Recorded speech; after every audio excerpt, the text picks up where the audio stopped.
My gosh, here we are again. Twisting my arm, making me drink Chablis. Hey, Hi, Henrik, how are you? I am fabulous. It's Friday and I'm with you and we're enjoying a fantastic bottle Chablis, of and Chablis. this is Wine Wednesday. I don't know why we call it Wine Wednesday, but it's just fun to call it Wine Wednesday.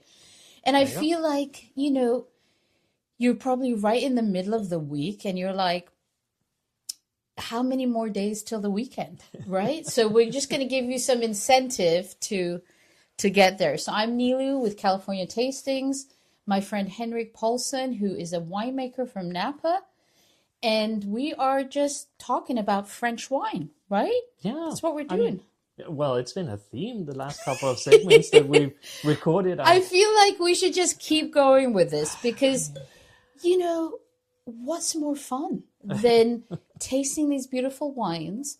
And, you and I both have not only traveled, but we've studied. So bringing it to, making it super easy, letting people kind of know about it.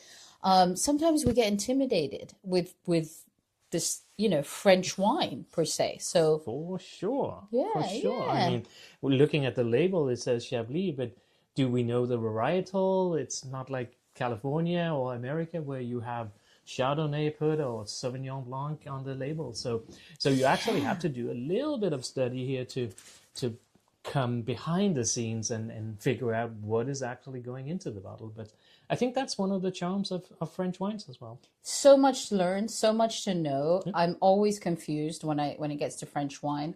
And but I do love studying it. And then I go, whenever I'm going to talk about it, I go back and pull out my torn up books, right? Uh-huh.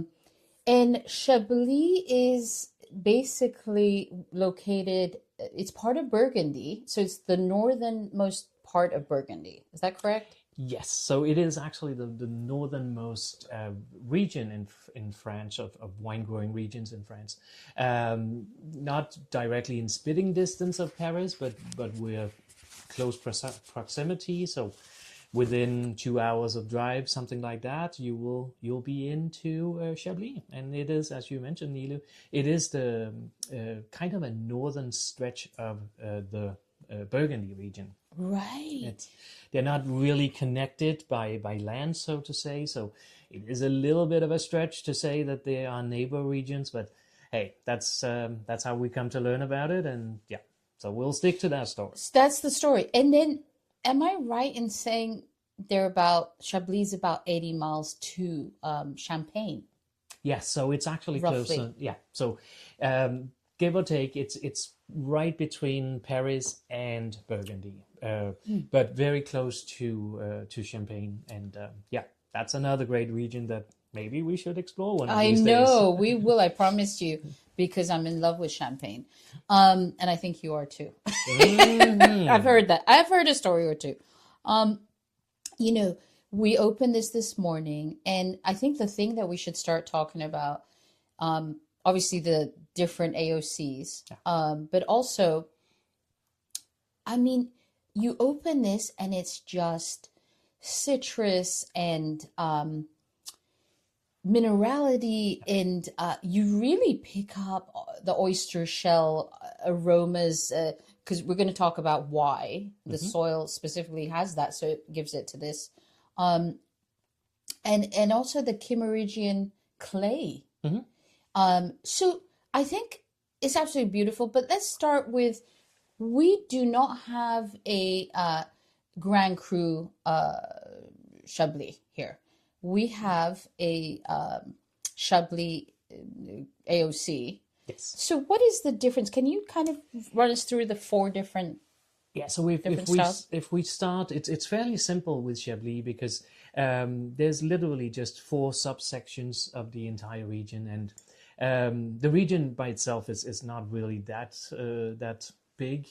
We're talking roughly around, I think it's close to 11,000 acres, so not super big, but the four categories in there is, as it often is with French wines, we start with a Grand Cru, which is the top tier. There is literally 7 areas in Chablis that has the domination of Grand Cru. Under that, you have the Premier Cru, and there's roughly around 40 of those in Chablis. And then we come down to this level, which we're tasting today, and that is the AOC, Appellation Origine Contrôlée. Below that, we have a little bit of an obscure classification, which is called Petit Chablis. But those four appellations or quality levels is basically what you have in Chablis. Right. And different pricing. Mamma mia, it will change considerably. The two things I wanted to add, again, with California tastings, we're trying to make it super simple. If you've never picked up a book about wine or, anything, we want to make it easy for you to understand. So AOC, Appellation Originale Contrôlée, is the French basically way of categorizing their wine. In Italy, it'll be DOCG, this and that. So we'll talk about that later. But so 4 different ones. And then what's interesting about I want to talk a little bit about the Grand Crus, which Henrik just mentioned. There is only one Grand Cru AOC, and that is basically consisting of 7 climats, or if we don't know what the hell climats are, think of, because it was confusing for me, think of vineyards, like really specific special vineyards. And the other thing I found interesting, they're all southwest facing to get the sun, I presume. Yeah. Okay. And so that's actually a very interesting point about all the Grand Crus are literally on one hill overlooking the town of Chablis. And that's kind of unique that you have every premium vineyard in so close proximity. So take, for instance, Bordeaux, you would have it spread out over a huge area of where you have the first growth, the second growth, and so on. But in Chablis, it's literally all concentrated on one hill. And if memory serves me, we're talking roughly a couple of 100 acres. That's it. I think so. So. It's not very big. It's not. And then the soil is Kimmeridgian clay, which is a specific style of soil. And apparently years and years, of this erosion and the oyster shells and this and that is why we're getting this minerality coming through, right? For these wines. And beautiful, really beautiful. We are of course sitting here and benefiting from centuries of wine growing over there, and these guys, they knew what they were doing. So some of the earliest plantings in Chablis specifically goes back to 1114. So already then there was something unique about the area, and the early monks and wine growers, they saw that. They realized that there was potential, and like you mentioned, Nilu, it's like a lot of things in wine, it comes from the vineyard, of course. That's it. And vineyards, again, are planted in soil. So there's a natural minerality in the wines from Chablis that we can't find anywhere else. And it shows or shares a little bit of similarities to Champagne, which also has this acidity. And clay and chalk in the grounds. So I think that's one of the explanations for why Chablis is so unique. Now, another thing that differs from, say, Chablis until Bourgogne is the winemaking style. So Chablis has been notorious for not over oaking their wines. There was basically a school early on that said stainless steel or concrete vats is the way to ferment. And, right. And I think that's another charm that we are seeing in the wines, and they're not over oaked, they're not No. doctored up, they're not covering the fruits. They're letting the varietal speak. I love the way you explain that. And it's really having it all, if I'm saying it correctly, fresh and fruity. And not that they aren't aged, because a lot of these Chablis, even though they're made in stainless steel, they do have surly aging. This to just give it a little bit of that texture and mouthfeel. And sometimes for the Grand Crus, they do put it in used older oak, French oak. But for these guys, basically it's stainless steel. And that's why it's so lean, right? It's so easy to... Yeah, it's not buttery or creamy or anything. No, and not that there's anything wrong with buttery or, No, full malolactic fermentation or anything. But I think the freshness in a wine definitely comes from natural acidity, and once you don't mask it up with heavy oak and so on, then you have a more fresh and clear representation of the varietal that you're using, or the grape that you're working with. Right. And Chardonnay can be a lot of different things, but I think especially from Chablis, you're really down to the bone of that varietal, and it shows so fresh. It shows vibrancy, and you're literally if you brought this bottle out in between the rows of vineyards, you would definitely pick up that entire synergy between soil and micro and macro climates and so on. And I think that's one of the fascinating parts of tasting wines from France. I love that. The thing that I think I wanted to, this morning I was like, I have to say this piece because this was kind of a shocker to me, that Chablis only grows Chardonnay grapes. So in America, when we drink, we get a bottle that says Chardonnay on it. But you go into the aisles, I got this from Rayleigh's in Sonoma County. And by the way, the price range, I got this around $38. Okay. Yeah. Which I would have liked it to be a little bit less, tell you the truth. But okay. $38. It is beautiful. It's just easy to drink. But the thing that if you see Chablis written on these bottles, just know this is Chardonnay, right? Yeah. There's nothing else. Really. There is a tiny amount of other varietals in Chablis planted, but those goes back centuries ago, and most of them are being phased out ever so slowly, because I think Chablis as a organization, their wine growers organization, is trying to really make it simple and say we're all about white wines and we're all about Chardonnay. So, yeah.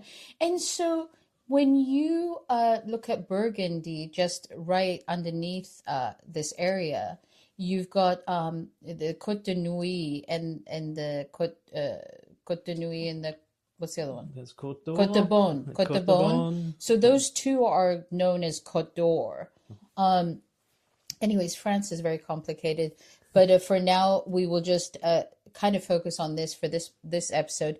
But there is just so much to taste and see, like you said, like go crazy. Yeah, and you mentioned, Nilo, that it's mostly stainless steel and no new oak and so on.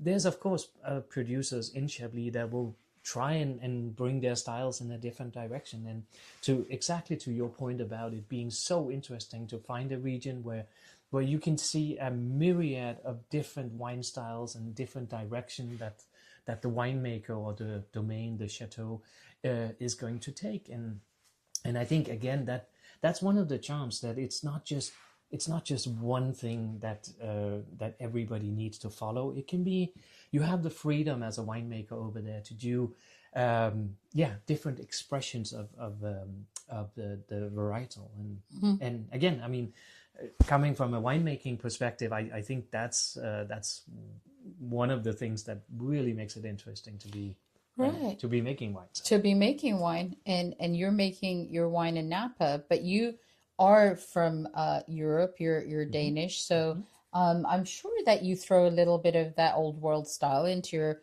own the label, which is called Release, and it's a beautiful Cabernet Sauvignon that you make. I'm looking at this, and it's 12.5% alcohol. Yep. Very nice. We like that. Again, another thing, it's not that that neither you or I have a mantra with high alcohol. I've always said, as long as the alcohol is in balance and the wine is approach or showing itself accessible and in balance, then you, for what I care, you can have a Zinfandel that is 17% alcohol. Sure. But I think most of the wines we're tasting these days have a tendency to show the alcohol on a little bit of an higher note, and I think that can bring, I should say, some instability to the wine. It's not as balanced, and you feel like you're getting a lot in your mouth, where wines doesn't necessarily have to be tuned up to 11 to make an impression. And this producer, by the way, I did mention that I bought this for about $38, but the producer for this guy is Louis Jadot. He's big in kind of Burgundy area, would you say? Or Yes. other areas? So that's actually one of the beauties. I'm glad you picked this bottle, Nilu, because Louis Jadot is probably one of my favorite négociants, as it's called. And négociant is a short term for somebody that both produces wine from own estates, but also are buying wines from vineyard where they source the grapes. But Louis Jadot, fairly big company, but they're spread out over such vast areas over there on so many different appellations. So they have beautiful Chablis, they have stellar Burgundies, they have Beaujolais that will knock your socks off.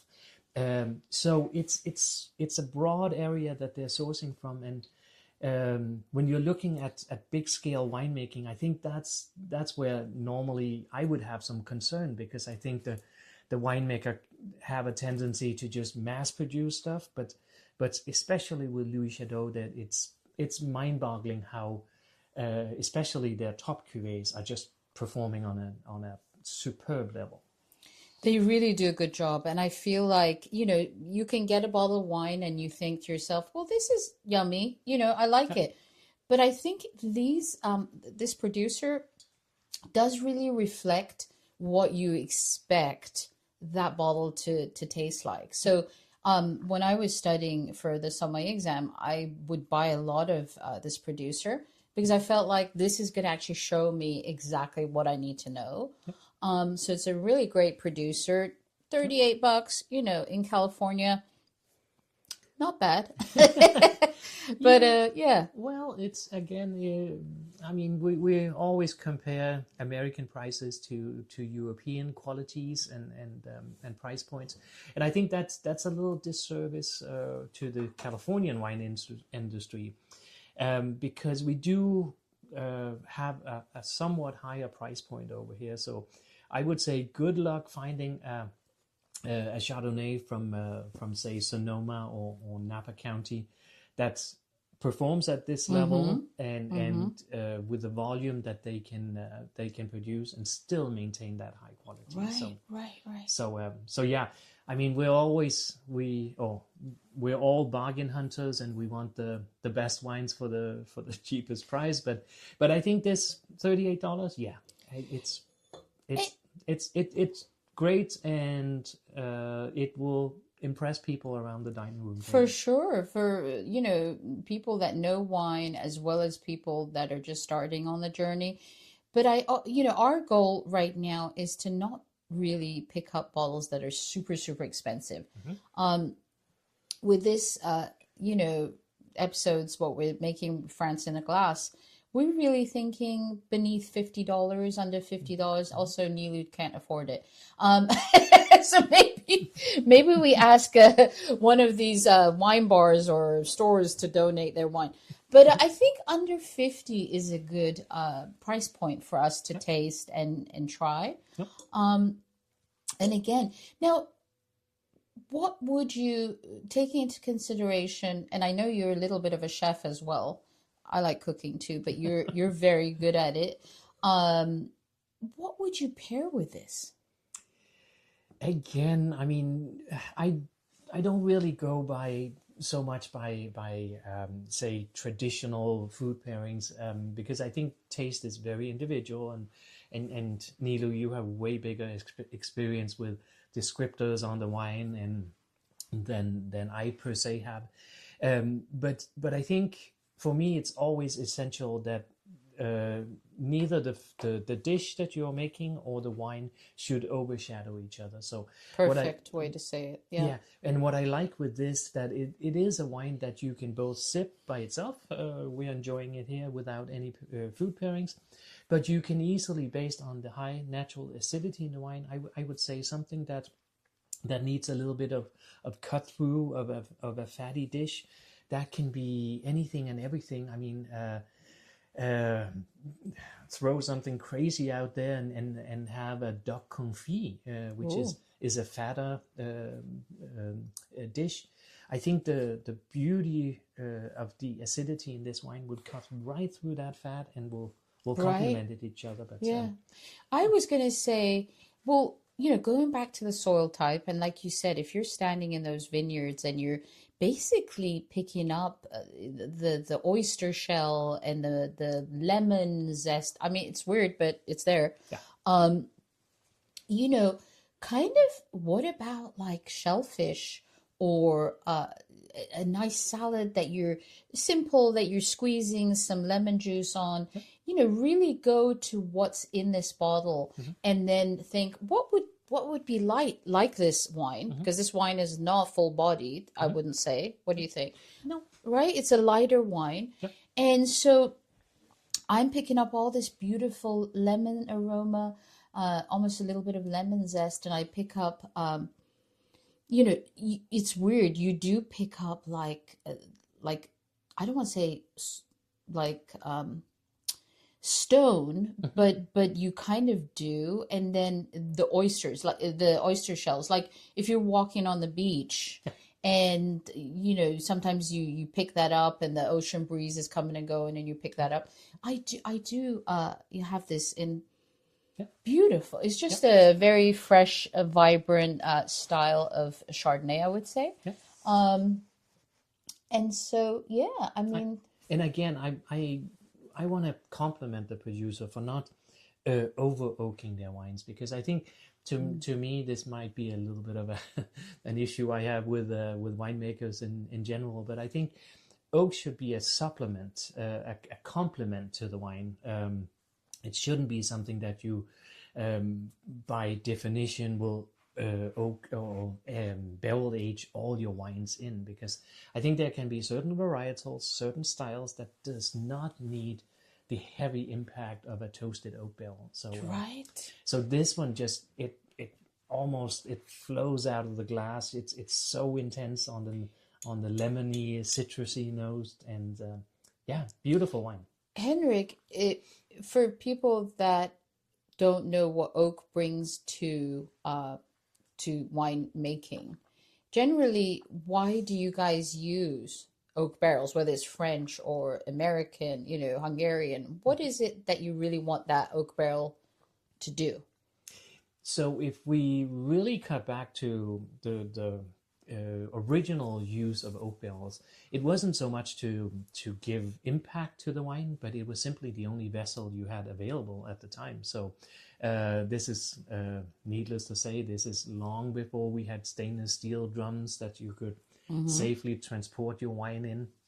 So back in the days, you literally used oak barrels or wooden barrels for storage of so many different things. And then the wineries in France primarily started exporting their wines, and people from around the world saw the impact of oak. And what a barrel will bring to the wines is a very slow oxidation of the wine. And some may think oxidation as a negative word, but for wines you need micro oxygenation to kind of mellow the tannin in a wine. And so that has been the reason that we started experimenting with oak barrels. And what a great way to. But the other thing I want to add, just because this also surprised me, oak barrels are waterproof, but they do have these minuscule little pores in them. Yep. So you are letting oxygen come in, but it's kind of an organized way of doing it, right? So you want, like you said, it to become rounder on the mouthfeel, the texture. And in a lot of places in France, they do actually make the whole wine, make everything in a barrel. There are places that do that. But Chablis, per se, as we're talking about this bottle, is going to keep it in that stainless steel sur lie aging, which means there is some of that dead yeast that they take and they basically leave it on the top of the tank. Is that correct? Well, so lees will actually sink to Go the down. bottom, and you can do some lee steering, or where you bring that lees back in suspension in the wine, and that will most often it will create a little bit of a more creamy, full body palate. And so there's definitely some ways to work with the wine, because winemaking again it's not just you ferment grape juice and then you forget about the wine for so 1 or much 2 to years. do, so much to do. There's definitely an aging process where you can fine tune the wines that you are trying to craft, and whether you want a big full bodied Chardonnay, you let it go through malolactic fermentation and convert malic into lactic acid. So there's a lot of tricks there, but with a Chablis, it's often kept a non-malolactic environment, and again that helps bring acidity to the wine. You brought up malolactic fermentation again. Really big words that is so confusing. Sorry. No. I think it's a great thing to talk about. But I think when people go wine tasting in California, Sonoma, Napa counties, the wine educator will say, "Oh, this has got a ton of, this is malolactic," and people are like, they really don't know, but they have to say yes. Yeah. That's why you need to take Nilu's 2-hour wine 101 class. Just a little plug there. But malolactic fermentation and the lees aging are two different things, even though they sometimes do happen at the same time. Well, yeah, so this could be stretching into a long conversation. Chemistry lesson, but malolactic fermentation is the conversion of malic acid into lactic acid. And while there's still acids, the perception of a lactic acid on your palate is slightly softer and more round than the malic acid. So it is, per se, it doesn't really change the pH value, the acidity basic line in the wines, but it kind of gives you a perception of a more rounded palate or mouthfeel.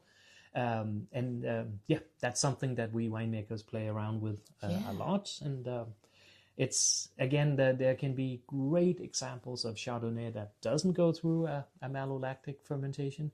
And then on the opposite side of the spectrum, in Grand Cru Burgundy, you will have some fantastic wines that have gone through full malolactic. So So malic, I would kind of, when I do my class, I say it's the tart apple taste. Yeah. And then through a bacteria, you basically can convert this into a lactic. Think of lactic like creamier, butterier flavor, and it all depends on how much you do this, right? But also, because these two kind of get confused, the surly aging and but also if you want this wine to be a little bit more texture on the mouth, in the mouth, kind of more of a heavier feel. You do batonnage and you move the dead yeast a little bit around. Like you said, it flows down to the bottom, and then you go in there, I presume, not me, you, the winemaker, and goes in there and stirs it all up and kind of gives it that beautiful texture. Yeah. So you guys are magicians. I wouldn't go that far. I would say yes. yes. It's a skill, I would think, but also I often refer to this as a winemaker needs to be good with his hands, but I think he needs to be even better with his taste buds. So I often joke and I said I'm definitely hands off, but I'm always palate on. And so go and taste your wines throughout fermentation, throughout aging, and then you come up with a path for where you want to guide the wine. Because again, I don't think a winemaker should come in and say we're God's gift to humanity. And why not? Nah, I don't think we should take ourselves that serious. But because wine, again, we're all under the mercy of Mother Nature. So whatever we bring in from a vineyard should be an expression, a clear view of that specific vineyard and those specific varietals that we're working with. So I love that, because that's really, I find old world wines seem to, you might not even know the name of the winemaker in some of these places, these small climats and areas. But it's a little bit different in America. I feel like California, we really talk about the winemakers. It definitely is a difficult job, and I think coming up with your own style is incredible. I mean, there is a lot. It's not like one size fits all, right? You guys are playing around with so many different things, and that's why trying to explain how these wines are made, it's not a half an hour even conversation, but again, we're just making it very simple. And so, Henrik, is there anything else we can add to this conversation about our beautiful Chablis village? This is our Chablis village, right? This is an AOC, so AOC. It is the third level of say quality levels in Chablis, and I always encourage people to go and explore the region, the wines themselves. So whenever you see a Chablis on the shelves of a wine retailer or a supermarket the next time, pick it up and then get started on, say, this level, and then you can always move up, and before you know of it, this is strictly it will take your mind and it will take your pocketbook, but you will end up at a Grand Cru level and you will be like, why didn't I start with this? So I think, again, we're not bashing California wine, Napa, Sonoma, beautiful wines. Yep. We just love to kind of talk about different styles in France right now. We're very excited about it. So, we're calling it France in a Glass on a Wednesday night. Grab one of these.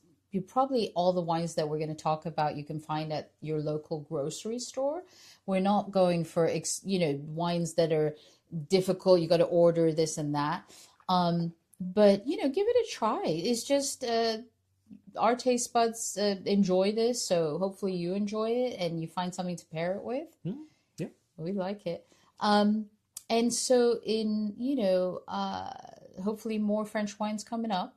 Henrik, I want to thank you once again. Cheers, my friend, to this wonderful tasting. We have to taste when we do that. And for all our listeners, please do check us out. We're California Tastings. We've got our own podcast. It is called Beyond the Pour. And we basically have that going on all the platforms. And we, both of us, offer experiences. And if you want us at your next event, you know where to call, right? Or you too. I need you, both of us. And this is Mr. Henrik Poulsen with Release Wine. Thank you, Henrik. Appreciate it. Cheers, Needle. Cheers. Cheers, guys. Cheers.